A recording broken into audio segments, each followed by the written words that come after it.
Hello everyone, welcome back to my YouTube channel. My name is Kamini Singh और I hope अब तक ये news पहुंच चुकी हो कि नेट एग्ज़ाम जो है वो आपका कैंसिल हो चुका है।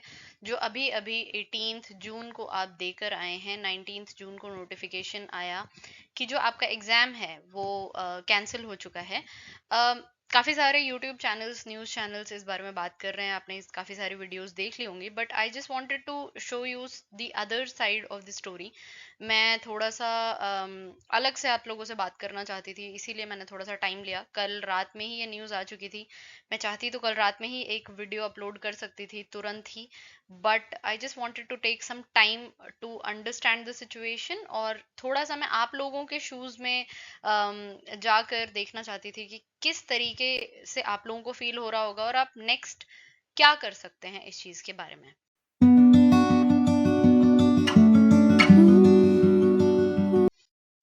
ये नोटिफिकेशन हमें कल देखने को मिला था, जो कि मिनिस्ट्री ऑफ एजुकेशन के ऑफिशियल ट्विटर हैंडल पर इन्होंने अपलोड किया है, जिसमें इन्होंने लिखा है government is committed to ensure the sanctity of examination and protect the interest of students. इसके बाद इन्होंने कहा कि यूजीसी नेट जून 2024 का जो एग्जामिनेशन है वो कैंसिल है। यहाँ पर ध्यान देने वाली बात यह है कि किसी सेंटर का एग्जाम कैंसिल नहीं किया गया है, या किसी स्टेट या फिर कहीं पर्टिकुलर जगह का एग्जाम नहीं, पूरा का पूरा जो एग्जाम है वो कैंसल्ड है। यानी कि पूरा का पूरा एग्जाम जो आप लोगों का फिर से लिया जाएगा, री एग्जाम कंडक्ट कराया जाएगा। यहाँ पर किसकी वजह से हुआ है? Inputs from Indian cyber crime coordination centre. इन्होंने इन्हें कुछ इनपुट्स दिए हैं, जिसकी वजह से इन्हें ये एग्जाम जो है पूरी तरीके से कैंसिल करना पड़ा। यहाँ पर एक और चीज इंपॉर्टेंट है, fresh examination shall be conducted for which information shall be shared separately. अलग से आपको इंफॉर्मेशन दी जाएगी, आपको बताया जाएगा कि नेक्स्ट डेट कौन सी है। कोई भी यूट्यूब चैनल, कोई भी न्यूज चैनल अगर ये कह रहा है कि उन्हें डेट पता है, तो ऑफ कोर्स अभी डेट नहीं आई है। जो आपका गवर्नमेंट ऑफ इंडिया है, मिनिस्ट्री ऑफ एजुकेशन है, वो आपको न्यू डेट बताएगा। Matter is being handed over to CBI for thorough investigation in the matter. जो मैटर है वो सीबीआई को डायरेक्टली दे दिया गया है और इन्वेस्टिगेट करने के लिए। तो ये आपकी ऑफिशियल जो मिनिस्ट्री ऑफ एजुकेशन से जो एक स्टेटमेंट है वो दी गई थी कल। नेक्स्ट एग्जाम कब होगा या कब होने वाला है, इस चीज को डिस्कस करने से पहले मैं आप लोगों के सामने कुछ चीजें रखना चाहूंगी। पहले तो कल मैंने अपने इंस्टाग्राम पेज पर पूछा कुछ बच्चों से कि हाउ वाज योर एग्जाम। मैंने बच्चों के रिव्यूज लिए, तो कुछ बच्चों ने मुझे बहुत ही शॉकिंग चीजें बताई। फर्स्ट ऑफ ऑल, काफी सारे सेंटर्स थे जहां पर एक एक घंटे के लिए लाइट चली गई थी। उसकी वजह से स्टूडेंट्स के बीच में काफी सारा पैनिक क्रिएट हो गया था। दूसरी चीज, काफी सारे एग्जाम सेंटर्स में जो आपकी स्क्रीनिंग होती है, जो आपका चेकिंग होती है, वो ठीक से नहीं हुई। कहीं कहीं पर तो बिना चेकिंग के ही आप कुछ स्टूडेंट्स को अंदर भेज दिया गया। कुछ बच्चे जो सेम कॉलेज से हैं, मास्टर्स वहीं से कर रहे हैं, लास्ट सेमेस्टर में हैं, उनका सेंटर सेम कॉलेज में आया और वहां पर उन्हीं के प्रोफेसर्स जो हैं वो एज इन्विजिलेटर्स थे वहां पर। तो ये काफी सारी चीजें ऑलरेडी सरफेस हो रही थी। इंटरनेट पे भी काफी सारे बच्चे बात कर रहे थे, काफी सारे कोचिंग सेंटर्स हैं जिन्होंने इस चीज पर सवाल उठाए थे कि जो नेट एग्जाम है वो ठीक से कंडक्ट नहीं कराया गया, या फिर नेट एग्जाम से पहले भी काफी सारे लोगों को प्रॉब्लम थी जो कि ऑफलाइन और ऑनलाइन एग्जाम के बारे में थी, कि हमेशा से एग्जाम जो है वो ऑनलाइन कराया गया, तो इस बार ऑफलाइन एग्जाम क्यों? तो ये सभी सवाल ऑलरेडी आ रहे थे हम सभी के मन में। लेकिन यहाँ पर एक सबसे इम्पोर्टेंट चीज जो मैं आपसे बात करना चाहूंगी कि आप सभी स्टूडेंट्स हैं, जितनी भी न्यूज या न्यूज चैनल्स जो कि अभी काफी सारी इसको पॉलिटिकल बना बना दिया है उन्होंने। मतलब आपको वो अलग अलग जो नेता हैं उनके ट्वीट्स दिखा रहे हैं, जो गवर्नमेंट है उसको क्रिटिसाइज कर रहे हैं, बहुत सारी चीजें बोली जा रही हैं। तो अगर मैं आपकी जगह होती, या मैं अभी एक स्टूडेंट होती और मैंने कल नेट का एग्जाम दिया होता परसों, और फिर मुझे ये सारी चीजें बताई जाती है, तो फर्स्ट ऑफ ऑल मेरे हिसाब से इन सभी पॉलिटिकल व्यूज से हमें दूर रहना चाहिए। ये जो पूरी पॉलिटिक्स इसके अराउंड होती है, इससे हमें दूर रहना चाहिए, क्योंकि इससे हमें कोई बेनिफिट नहीं है। अगर मैं बात करूं कि मेरा कोई इससे फायदा होने वाला है, जो एग्जाम में दे के आई हूँ वो वैसा का वैसा ही सेम मेरे मार्क्स आ जाएंगे, या फिर जो इसमें कुछ चीजें पाई गई हैं गलत, पेपर लीक हुआ है, क्या हुआ है, जो भी हुआ है, वो सारी चीजें बैक टू स्क्वायर वन हो जाएंगी, नॉर्मल हो जाएंगी, वापस आ जाएंगी। तो ऐसा तो कुछ भी नहीं होने वाला है। सिचुएशन को पहली बात हमें पूरी तरीके से ग्रास्प करना है, समझना है कि ये पूरी सिचुएशन हो चुकी है। अब नेक्स्ट स्टेप मेरा एज अ स्टूडेंट क्या होना चाहिए, मुझे नेक्स्ट किस चीज के बारे में सोचना चाहिए। यहाँ पर मैं एक और चीज आपके सामने लाना चाहूंगी कि एक नीट एग्जाम जो है उसके स्कैम के बारे में आप इतने दिनों से चर्चा सुन रहे हैं। बहुत सारे कोचिंग सेंटर्स ने जो सुप्रीम कोर्ट है उसमें एनटीए के खिलाफ बहुत सारी चीजें मतलब उन्होंने कोर्ट केस किया, वहां पर हियरिंग भी हुई। लेकिन जो एंड में रिजल्टेंट आया वो आया कि कुछ सेंटर जो हैं उधर के एग्जाम्स को रिकंडक्ट कराया जाएगा, या फिर कुछ जो पर्टिकुलर कुछ 1500 स्टूडेंट्स हैं उनका एग्जाम रिकंडक्ट कराया जाएगा। उन्हें जो बेनिफिट मिला था मार्क्स में उसको हटाया जाएगा। देखिए, अगर ये सेम चीज आपके नेट एग्जाम के साथ होती तो क्या आप लोग सेटिस्फाइड रहते? अगर मैं अपनी बात करूं तो मैं बिल्कुल भी ना रहती। नीट के स्टूडेंट से भी अगर आप बात करें तो वो बिल्कुल भी सेटिस्फाइड नहीं है इस जवाब से या इस चीज से।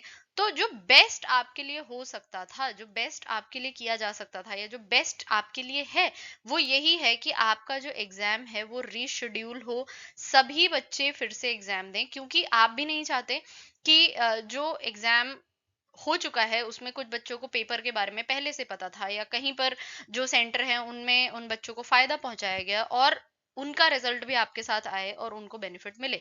कहीं ना कोई स्टूडेंट छूट जाता अगर इस तरीके का जैसा नीट में हुआ है, तो कुछ बच्चों को एक्स्ट्रा बेनिफिट मिलता आपसे ज्यादा, और वो आपको ऑफ कोर्स अच्छा नहीं लगता।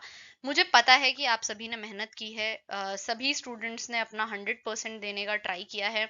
आप लोगों के काफी सारे पैसे लगे हैं इसमें, चाहे तो वो आपकी कोचिंग में हो। ऑफ कोर्स कोचिंग वाले पैसे वेस्ट नहीं होंगे, आपका री एग्जाम होगा, आप फिर से मेहनत करके एग्जाम देंगे, आपको रिजल्ट जरूर जरूर मिलेगा। लेकिन काफी सारे लोग हैं जिनका सेंटर बहुत दूर आया था, जिनको बहुत दूर जाकर एग्जाम देना पड़ा, या किसी भी वजह से उनका जो इकोनॉमिक लॉस हुआ है। ये सब चीजें हैं, मैं सब अंडरस्टैंड कर रही हूँ, समझ रही हूँ, और ऑफ कोर्स मैं आपके साथ हूँ। लेकिन यहाँ पर बात यह है कि अगर ये एग्जाम कैंसिल ना हुआ होता तो जो रिजल्ट आपको मिलता, जो रिजल्ट आपका होता, वो ऑफ कोर्स आपके फेवर में नहीं होता। और अगर ऐसा होता तो ये सभी चीजें जिनके बारे में हम बात कर रहे हैं कि गवर्नमेंट ने खराब काम किया है या फिर कुछ भी किया है, ये सभी धरी की धरी रह जाती। इन दी एंड आप एक इंडिविजुअल स्टूडेंट हैं, आपको अपने बारे में सोचना है, आपको अपने रिजल्ट के बारे में सोचना है। इन सभी चीजों के बारे में सोचकर आप एज अ स्टूडेंट कुछ नहीं कर सकते हैं। तो सिंपल सी चीज है, मेरे को लगता है गवर्नमेंट ने बेस्ट डिसीजन लिया कि नेट एग्जाम को पूरी तरह से कैंसिल किया, ना कि कुछ सेंटर्स में कैंसिल किया। अब थोड़ी सी बात कर लेते हैं कि व्हाट टू डू नेक्स्ट। अभी पिछली स्लाइड में हमने डेट की बात की थी। देखिए, डेट किसी को भी नहीं पता है, जो एग्जाम है वो रिकंडक्ट कराने में कुछ टाइम तो लग ही जाएगा। लोग कयास लगा रहे हैं, जो कि सही भी है, 1 महीने में के बाद या 1 महीने के अंदर अंदर, मतलब आफ्टर 20 डेज ही एग्जाम कंडक्ट हो सकता है। तो 20 दिन तो अभी आपके पास पूरे पूरे हैं। तो इन 20 दिनों का सबसे पहले तो आपने जो पूरी मेहनत की है, इतने दिनों में जो आपने तैयारी की है, उसके लिए आप ऑफ कोर्स एक ब्रेक लीजिए। थोड़ा सा अपने आप को रिलैक्स कीजिए। अगर आप कहीं अपने फ्रेंड्स के साथ मिलना चाहते हैं, आप इतने दिनों से नहीं मिले, फैमिली के साथ टाइम स्पेंड करना चाहते हैं, ऑफ कोर्स 1-2 दिन आप अपने ब्रेक के लीजिए। और उस ब्रेक के बाद लर्न फ्रॉम योर मिस्टेक्स। मुझे ये पता है, मैं भी स्टूडेंट रह चुकी हूँ, तो आई हैव दिस आइडिया कि 100% एग्जाम की तैयारी करके कोई भी नहीं जा पाता है, 100% सिलेबस कवर करके कोई भी नहीं जा पाता है। तो जब आप एग्जाम देने गए तो आपको ऑफ कोर्स पता चला होगा कि कुछ टॉपिक्स हैं जो कि बहुत इंपॉर्टेंट थे, जो कि आपने छोड़ दिए, या कुछ क्वेश्चंस थे जो कि आपको ठीक से नहीं आ पा रहे थे, जो कि और अच्छे से पढ़ना चाहिए था।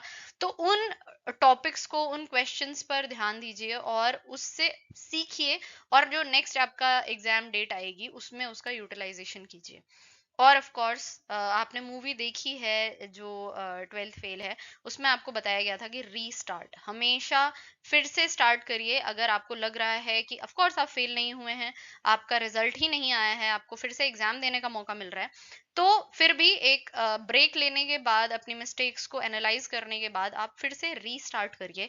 फिर से स्टार्ट करिए, जो इंपॉर्टेंट टॉपिक्स हैं उनको कवर करिए, जो इंपॉर्टेंट आपके सेक्शंस हैं उनको कवर करिए, जो भी क्वेश्चंस आपसे छूट गए गए या जो भी क्वेश्चंस बच गए जो कि आपको करने चाहिए थे बट आप कर नहीं पाए, उसको फिर से कवर करिए। यहाँ पर मुझे पता है क्योंकि मैं भी एक स्टूडेंट रह चुकी हूँ कि एग्जाम के 4 दिन पहले हम बहुत ज्यादा सीरियस होते हैं, सबसे ज्यादा सीरियस होते हैं, हमारी जो एनर्जी लेवल होता है वो काफी हाई होता है, हमें काफी सारे इंपॉर्टेंट टॉपिक्स याद आते हैं, समझ में आते हैं कि ये भी पढ़ना चाहिए था, और उसके लिए हमें एंड एंड में ऐसा लगता है कि हमारे पास टाइम की कमी है, हमारे पास टाइम कम है। तो अब आप उसका बेनिफिट ले सकते हैं, आप उस टाइम को यूटिलाइज कर सकते हैं और एक तरीके से समझ सकते हैं कि आपको 2 बार वो जो एनर्जी वाला फेज है, वो जो मेहनत वाला फेज है, वो आपको 2 बार मिल रहा है। तो इसका पूरा पूरा फायदा उठाइए। और अगर आपके कोई भी रिव्यूज हैं जो कि आप देना चाहें तो प्लीज कमेंट सेक्शन में दीजिए। कोई और अच्छा तरीका है जिससे आप इस सिचुएशन को ले सकते हैं एज अ स्टूडेंट, तो आप वो भी लीजिए, because in the end all the coaching centers, all the news channels, everybody in this world is working for your good mental health. आप अच्छी मेंटल हेल्थ में रहें, बुरा ना सोचें, बहुत अच्छा सोचें, पॉजिटिव सोचें, और पॉजिटिव सोच के हार्ड वर्क करें और फिर उसके बाद सक्सेसफुल हों, यही हम सभी की कामना है और ये आप भी सब चाहते हैं।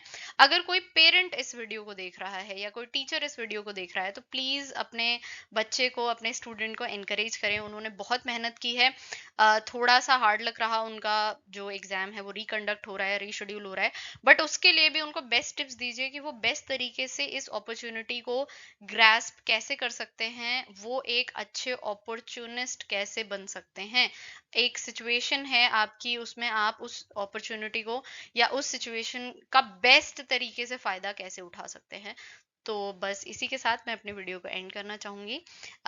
थैंक यू सो मच, आप यहाँ तक बने हुए हैं मेरे साथ, और चैनल को सब्सक्राइब कर लीजिएगा। अगर आपको नेट एग्जाम से रिलेटेड कंटेंट को पढ़ना है तो वीडियो को शेयर कीजिएगा, जो भी जिसने भी एग्जाम दिया है और वो फिर से देने वाला है, या फिर बहुत सारे ऐसे बच्चे हैं जिन्होंने जो एग्जाम नहीं दे पाए, किसी वजह से वो बीमार हो गए, उनके हेल्थ इश्यूज आ गए, तो उनके लिए भी एक बहुत अच्छी अपॉर्चुनिटी है कि वो दोबारा से एग्जाम दे सकते हैं। That is all from my side, thank you so much.